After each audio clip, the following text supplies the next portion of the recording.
Le Seigneur est fidèle et il répond à nos prières, même s'il faut attendre parfois longtemps. Je voudrais lire avec vous dans l'Épître aux Colossiens, au chapitre 3, les versets 16 à 17. Colossiens 3, versets 16 à 17.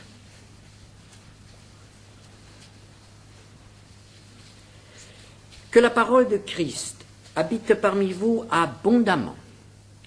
Instruisez-vous et exhortez-vous les uns les autres en toute sagesse par des psaumes, par des hymnes, par des cantiques spirituels, chantant à Dieu dans vos cœurs sous l'inspiration de la grâce. Et quoi que vous fassiez en parole ou en œuvre, faites tout au nom du Seigneur Jésus, en rendant par lui des actions de grâce à Dieu le Père. Ce texte, et tout particulièrement le verset 16, est très souvent cité pour décrire un culte chrétien. Lorsque les chrétiens se réunissent, que font-ils? Ils se mettent à l'écoute de la parole de Dieu, ils chantent, ils prient, ils adorent, ils s'exhortent mutuellement, ils s'encouragent. Mais ce verset se trouve au milieu d'un texte qui a trait à des choses qui sont tout à fait différentes du culte du dimanche matin. Par exemple, le verset 18 dit « Femmes, soyez soumises à vos maris ». Ou bien le verset 5 « Faites donc mourir les membres qui sont sur la terre, l'impudicité, l'impureté ». Ou bien encore « Supportez-vous les uns les autres, et si l'un a sujet de se plaindre de l'autre, pardonnez-vous réciproquement ». Donc je crois bien que ce verset 16 ne concerne pas seulement le culte que nous sommes en train de célébrer ensemble, le rassemblement du dimanche matin. Mais il est bien davantage un mot d'ordre qui doit englober tous les aspects de la vie pratique, que ce soit notre vie familiale ou professionnelle. Notre vie de tous les jours, notre vie entière doit être ce que nous pourrions appeler un culte permanent. Un culte permanent. Mais pour bien comprendre ce que doit être ce culte permanent, essayons tout d'abord de réfléchir à ce qu'est notre culte du dimanche matin. Que représente pour nous ce rassemblement? Pourquoi sommes-nous ici? Pourquoi êtes-vous venus? Pourquoi sommes-nous rassemblés? Que représente cette heure et demie que nous allons passer ensemble? Est-ce que c'est une de nos nombreuses activités familiales, professionnelles ou de loisirs? Est-ce que ce culte fait partie de notre emploi du temps? Tout autant que la séance de massage hebdomadaire, l'heure de piscine ou d'équitation? Ou encore, est-ce que nous venons ici ce matin pour participer aux activités d'une association, comme nous participons en semaine à d'autres activités? Association de défense des intérêts du quartier, association des parents d'élèves, association de l'amicale des anciens de Verdun ou de je ne sais pas quoi. Une association.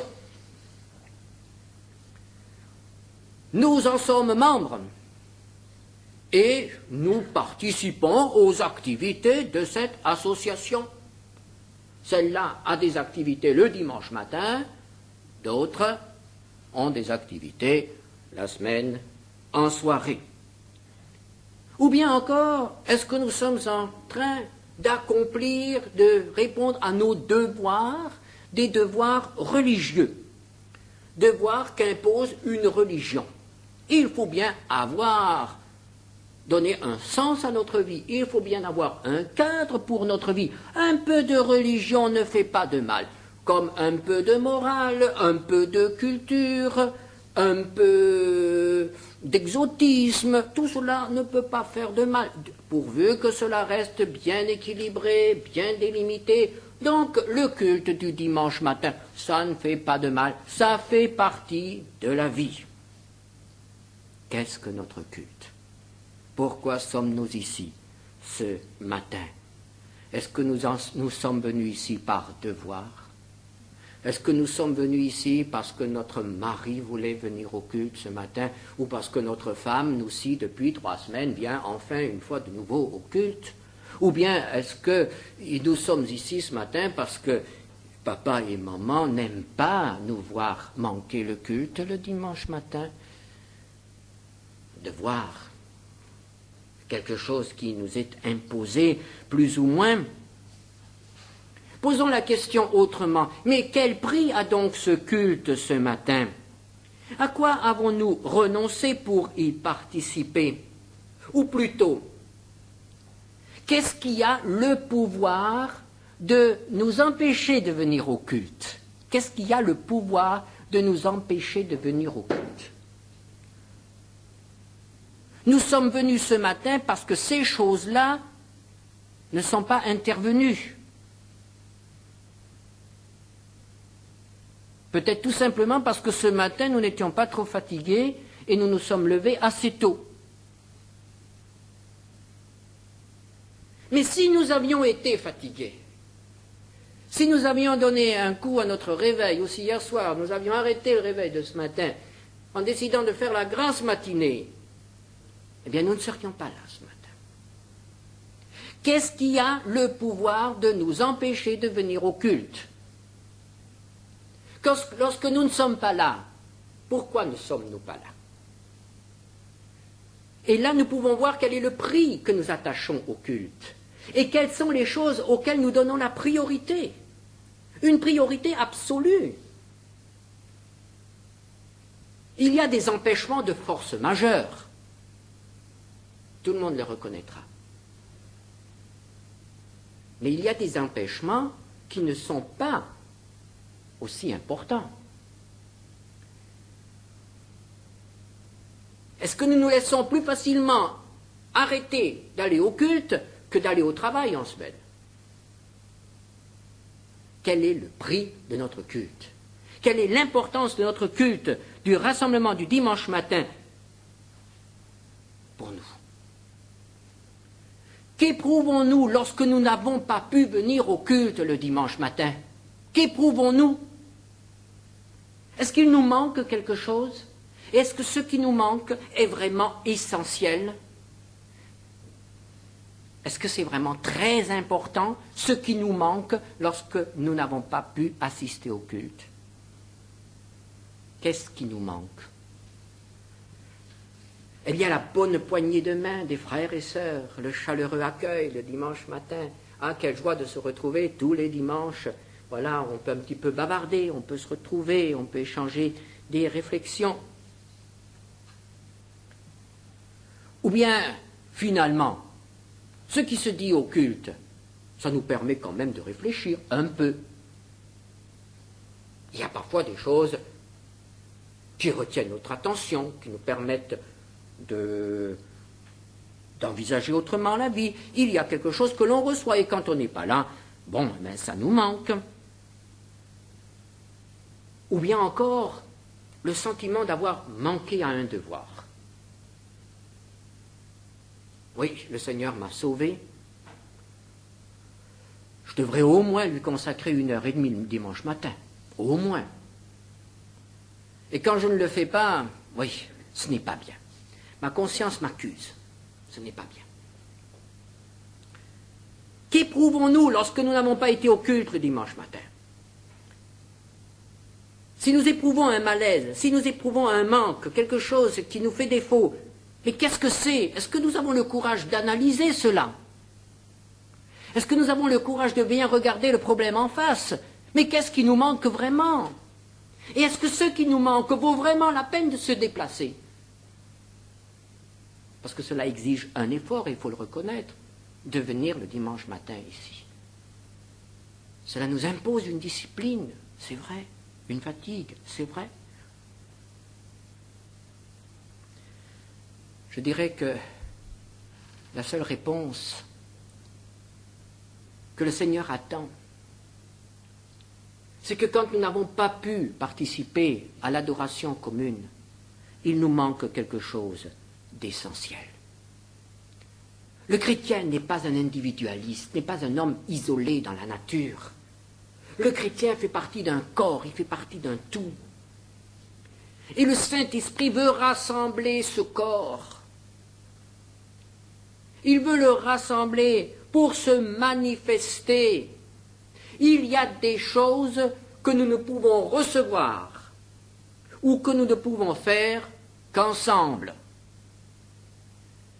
Nous pouvons adorer le Seigneur seul. Nous pouvons servir le Seigneur seul. Nous pouvons étudier sa parole seul.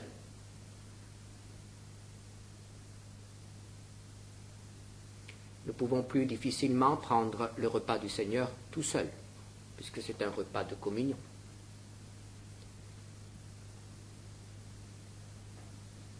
Mais nous ne savons pas ce que le Seigneur veut nous donner et ce qu'il ne peut pas nous donner lorsque nous ne venons pas pour être ensemble. Il y a des choses qui se passent chaque dimanche matin lorsque des chrétiens se réunissent dans le monde, là où ils se réunissent, là où la parole de Dieu est annoncée fidèlement, là où le Saint-Esprit a liberté d'action, il se passe des choses que nous ne pouvons pas définir, que nous ne pouvons pas vérifier, qui échappent à notre observation et dont nous sommes bénéficiaires, et dont le corps entier de Christ est bénéficiaire. Et si nous manquons à ces rendez-vous, si nous manquons à ces grands rassemblements que le Seigneur convoque, il nous manque quelque chose d'essentiel. Mais ce culte du dimanche matin n'aura de véritable valeur que si nous connaissons le culte permanent, si notre vie entière est un culte. Et là, nous prenons un autre passage bien connu, Romains 12, verset 1, premier. « Je vous exhorte donc, frères, par les compassions de Dieu, à offrir vos corps comme un sacrifice vivant, saint, agréable à Dieu, ce qui sera de votre part un culte raisonnable. » Le culte, ce n'est pas seulement 7 heures que nous vivons ensemble. Le culte, c'est toute notre vie. Nous venons de participer ensemble au repas du Seigneur. Mais c'était l'occasion de lui offrir tout à nouveau notre être, notre vie, nos dons, nos capacités, notre travail, notre cœur. Mettre tout sur l'autel, c'est cela le culte raisonnable. Mettre tout à sa disposition, c'est cela le culte que le Seigneur attend de nous. Et revenons maintenant à ce texte de Colossiens. Mais continuons un peu plus loin, au chapitre 3, versets 23 et 24. Tout ce que vous faites, faites-le de bon cœur, comme pour le Seigneur et non pour des hommes, sachant que vous recevrez du Seigneur l'héritage pour récompense. Servez Christ le Seigneur, comme pour le Seigneur. Au verset 23. À qui s'adresse l'apôtre Paul? Il s'adresse aux serviteurs. Le mot serviteur englobe aussi bien les serviteurs rétribués que les esclaves. Le texte grec ici concerne les esclaves. L'apôtre Paul s'adresse donc aussi aux esclaves. Et il leur dit, faites tout de bon cœur. Le travail des esclaves n'était pas un travail très agréable. C'était les tâches les plus ardues, les plus sales, les plus dangereuses. C'était les tâches que personne ne voulait faire, qui étaient confiées, imposées aux esclaves. Le maître avait tous les droits sur la vie et le travail de son esclave. L'esclave devait obéissance au maître, à n'importe quelle heure du jour et de la nuit. Il n'avait aucun droit sur sa personne ou sur son travail, ni sur son temps.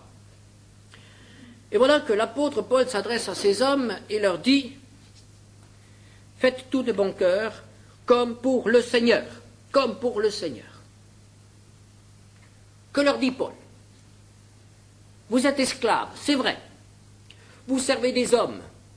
Mais ne regardez pas à vos maîtres humains, regardez au Seigneur. Transformez votre esclavage, transformez le travail, cette dure servitude, en un culte rendu à Dieu. Le serviteur, même l'esclave, est participant de la noblesse de son maître. Quelle différence entre le chauffeur d'un particulier et le chauffeur d'un prince? Quelle différence entre une femme de chambre dans n'importe quel hôtel de Marseille et la femme de chambre de la reine Élisabeth d'Angleterre? Quelle différence! La femme de chambre de la reine Élisabeth, mais c'est une personnalité, c'est quelqu'un. Le titre est le même, la tâche est la même. Il s'agit d'enlever la poussière d'un côté comme de l'autre. Il n'y a pas de poussière noble et de poussière vile. La poussière des meubles de la reine Élisabeth est la même que vous époustez tous les jours, mesdames. Mais la personne que l'on sert est différente. Et lorsque la personne que l'on sert est noble, quelque chose de sa noblesse rejaillit sur nous. Qu'y a-t-il de plus noble que le Seigneur Jésus? Et c'est pourquoi l'apôtre Paul est en train de donner un merveilleux cadeau à ses esclaves. Et il leur dit, mais ne vous arrêtez pas à votre maître, regardez plus haut. Il y a un maître qui est derrière l'homme que vous voyez. Il y a un maître qui est au-dessus de lui. Devenez serviteurs de Christ en accomplissant votre travail d'esclave des hommes. Et à partir de ce moment-là, votre esclavage est rompu. Vous n'êtes plus avilis. Vous êtes ennoblis parce que vous êtes devenus serviteurs du roi des rois. Comme pour le Seigneur, le travail que nous accomplissons est ennobli lorsque nous l'accomplissons pour le Seigneur. Ah, le psalmiste, lorsqu'il se met à écrire son psaume, dit au psaume 45, verset 2, « Mon œuvre est pour le roi. » Ce qu'il va écrire est destiné au roi. Ce qu'il va écrire est destiné à celui qui est le plus haut, le plus grand, le plus noble, au souverain de l'univers. Mon œuvre est pour le roi. Ah, pensons-y, au cours de cette semaine, quelle que soit la tâche que nous devons accomplir, il y a souvent des travaux qui nous pèsent. Le travail est difficile. Le travail peut être repoussant. Mais si nous le faisons pour le Seigneur, nous servons le roi, comme pour le Seigneur. Mesdames, la vaisselle, le ménage, la lessive, comme pour le Seigneur. Mes frères, le travail de bureau, chantier, laboratoire, tout ce que vous faites, tout ce que nous faisons, comme pour le Seigneur. C'est le Seigneur que nous servons. Notre travail devient un culte.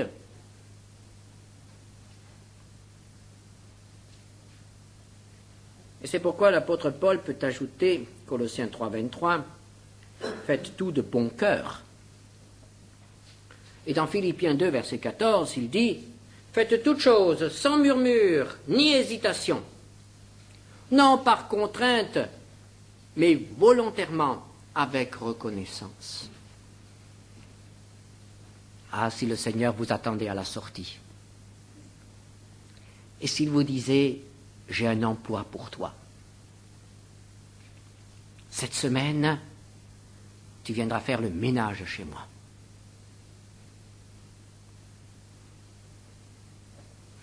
Est-ce qu'il y a quelque chose qui répond là-dedans? Mais oui. Cette semaine, tu vas étudier pour moi.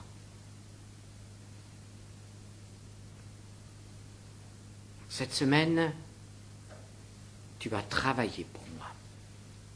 Le travail pour le Seigneur, ce n'est pas seulement la prédication ou autre chose. C'est tout, c'est tout. Faites-le de bon cœur. Faites-le sans murmure. Faites-le non par contrainte, mais volontairement. Faites-le comme un culte, comme une démarche de reconnaissance. Je fais cela, Seigneur, pour toi. Je le fais parce que je t'aime. Le psalmiste, au psaume 100, verset 2, nous exhorte en nous disant « Servez l'Éternel avec joie ». Oui, quand on sait qui l'on sert, quand on sait pourquoi l'on sert, alors vient la joie, le bonheur, l'adoration, et nous brisons nos chaînes. Nous brisons tout ce qui veut nous entraver, tout ce qui fait que la semaine est pour nous parfois, les journées de travail sont pour nous quelque chose de pénible parfois. Parce que nous ne voyons pas plus haut. Parce que nous ne voyons pas au-delà du chef. Parce que nous ne voyons pas au-delà du patron. Ou tout simplement au-delà de la pile de linge qui nous attend. Pour le Seigneur, avec joie. Notre travail devient alors un culte rendu à Dieu. Et alors, nous n'avons plus un culte le dimanche matin. Nous avons un culte toute la semaine, 24 heures sur 24 heures. Toute notre semaine, toute notre vie est un culte rendu à Dieu. Et alors, nous sommes vraiment dans la voie du Seigneur et nous sommes vraiment orientés vers le but que le Seigneur a fixé à chacun d'entre nous. Et quel est finalement le but de notre vie? Qu'est-ce que le Seigneur attend finalement de chacun d'entre nous? Dans Éphésiens 1, verset 2, nous lisons « Afin que nous servions à la louange de sa gloire. » Voilà le but. Le but pour chacun d'entre nous, quel que soit notre âge, quel que soit l'état de notre santé, quelles que soient nos connaissances, le Seigneur n'a qu'un seul but pour chacun d'entre nous, ce n'est pas notre bonheur, c'est sa gloire. Sa gloire. Voilà son but. Le reste découle. Lorsque nous atteignons ce but, lorsque nous sommes dans ces voies, le reste vient aussi. Notre cœur connaît la paix, la joie. Afin que nous servions à la louange de sa gloire. Cela signifie, d'une manière tout à fait pratique, que dans l'accomplissement de toutes mes tâches, même les tâches les plus rébarbatives, j'ai en vue la gloire et l'honneur du Seigneur. Qu'est-ce qui distingue le travailleur chrétien du travailleur non chrétien? C'est qu'il fait bien son travail. Parce qu'il le fait pour son maître. Parce qu'il ne le fait pas seulement pour avoir l'approbation des hommes ou pour toucher sa paye à la fin du mois, mais parce qu'il y met son honneur à cause du nom que je porte. Autrefois, certains artisans quand on leur confiait une tâche, étaient extrêmement soucieux, préoccupés de ne quitter le chantier que lorsqu'il était parfait, lorsque tout était en ordre. Et il disait, je ne veux pas que ce soit dit que monsieur Untel a mal fait son travail. Son nom est engagé dans son travail.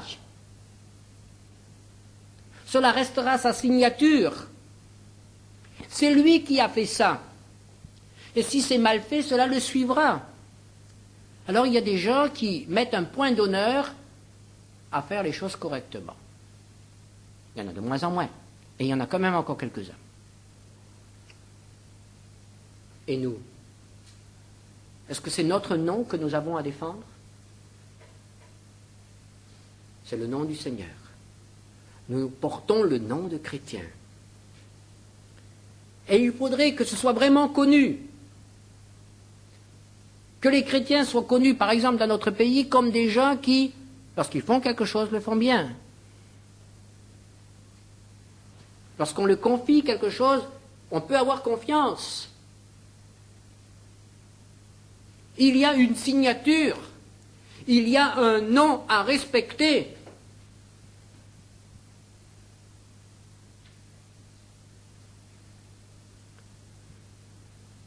Certaines signatures sont prestigieuses. Rien ne sort de certains ateliers de couture, de haute couture, qui ne soit prestigieux. Parce qu'il y a le nom, il y a la griffe. Qu'est-ce qui sort de nos mains? Est-ce que ce n'est pas aussi prestigieux? Parce qu'il y a un nom derrière, pas le mien, pas le vôtre, mais le nom de Jésus, le roi des rois. Servir à la louange de sa gloire, afin que son nom ne soit pas déshonoré. L'apôtre Paul va même bien plus loin. Dans la deuxième épître aux Thessaloniciens, il nous dit, au chapitre 1er, verset 10, « Glorifiez dans ses saints et admirez dans ceux qui auront cru. » Quelle affirmation! Le Seigneur doit être admiré dans notre vie. Est-ce que nous avons déjà pensé à cela? Est-ce qu'on nous a déjà dit, mais ton Dieu est admirable?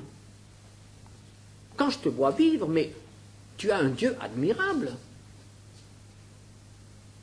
Jésus admiré dans les siens. Nous comprenons très bien qu'il s'agit là d'une manière tout à fait différente de vivre. Nous savons maintenant pourquoi nous vivons, dans quel but nous vivons, quel est le contenu de cette vie. L'apôtre Paul la résume ainsi, dans Romains 14, versets 7 et 8. En effet, nul de nous ne vit pour lui-même, et nul ne meurt pour lui-même. Car si nous vivons pour le Seigneur, et si nous mourrons pour le Seigneur. Soit donc que nous vivions, soit que nous mourions, nous sommes au Seigneur. N'oublions pas que depuis notre conversion, nous ne sommes plus propriétaires de notre vie. Ça a été réglé une fois pour toutes, nous ne sommes plus propriétaires de notre vie. C'est pour cela que la conversion est parfois difficile. Nul ne vit pour lui-même. Et lorsque nous avons accepté cela, lorsque nous avons donné un oui sincère, total, à ce programme de Dieu pour notre vie, à ce moment-là, notre vie devient un culte permanent. Qu'importe ce que je fais, c'est un culte. J'adore Dieu par le travail de mes mains, par la manière de vivre, de réagir, de parler. C'est une vie qui est portée par notre reconnaissance et notre amour pour le Seigneur. Et alors, dans ce programme de la semaine, après avoir rendu à Dieu un culte à chaque instant de la semaine, nous éprouvons le besoin de nous retrouver le dimanche matin. Et ce moment du dimanche matin commence alors à avoir sa véritable signification. Nous venons ici, je dirais, comme les abeilles reviennent chargées de butin. Et on vient tout apporter dans la ruche, où cela sera transformé en miel, en quelque chose de doux, de beau, de bon. Et ce miel que nous allons partager ensemble sera notre nourriture, sera notre richesse, notre joie et la gloire de notre Créateur. Alors si nous venons le dimanche matin, chacun avec son butin, chacun avec son miel, ou ce qui va devenir le miel, quelle richesse, quelle joie de nous retrouver, quel bonheur de nous saluer, quel bonheur de pouvoir partager ensemble les expériences de la semaine, la richesse, les joies, les peines aussi. Toute la semaine un culte pour que le dimanche matin ce soit une apothéose, pour que ce soit un point culminant, une fête dans notre marche avec lui. Le culte permanent pour la gloire de Dieu prépare le culte rassemblement, où nous recevons de nouvelles forces, nous partageons nos expériences, dont nous repartons avec joie et avec le désir de faire encore mieux la semaine prochaine, de ramener davantage, de mieux vivre pour la gloire de notre Maître. Je pense que nous sommes tous persuadés qu'à l'heure actuelle, il reste bien peu de choses qui valent la peine que nous y consacrions toute notre vie et nos forces et notre santé. Les valeurs disparaissent. Tant de choses sont détruites. Que d'incertitudes et de préoccupations pour l'avenir. C'est pourquoi nous devons, plus que jamais, réorienter notre vie vers ce qui reste, vers ce qui a vraiment de la valeur, la gloire de Dieu. Et pour le temps qui nous reste à vivre, que nous vivions vraiment pour lui. Amen.